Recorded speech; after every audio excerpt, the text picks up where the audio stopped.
Hello বন্ধুরা, এই দেখো আমরা ময়দা দিয়ে বাড়িতে নিজেরা নিমকি বানাচ্ছি। আমার মেয়ে বিয়ের পরে শ্বশুরবাড়ি গিয়ে শিখেছে, ও বানাচ্ছে।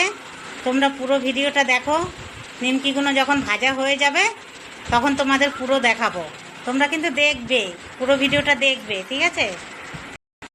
তোমরা দেখো, শুধু দেখো কি সুন্দর করে নিজে হাতে কাটছে, নিমকির মতো পুরো ডিজাইন হয়ে যাচ্ছে।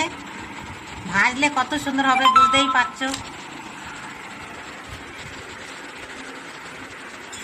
ময়দাটা প্রথমে ভালো করে তেল দিয়ে চিনি দিয়ে শুকনো শুকনো মেখে নিয়েছে, তার মধ্যে কালো জিরে দিয়েছে। তারপরে পুরো ভালো করে দেখো কি সুন্দর মাখছে, মেখে করবে। তোমরা দেখো ভিডিওটা, খুব পছন্দ হবে। এই দেখো বন্ধুরা, ভাজাটা দেখো হয়ে গেছে। নিমকি দারুণ হয়েছে খেতে, আর মচমচে পুরো পুরো ফাঁপা।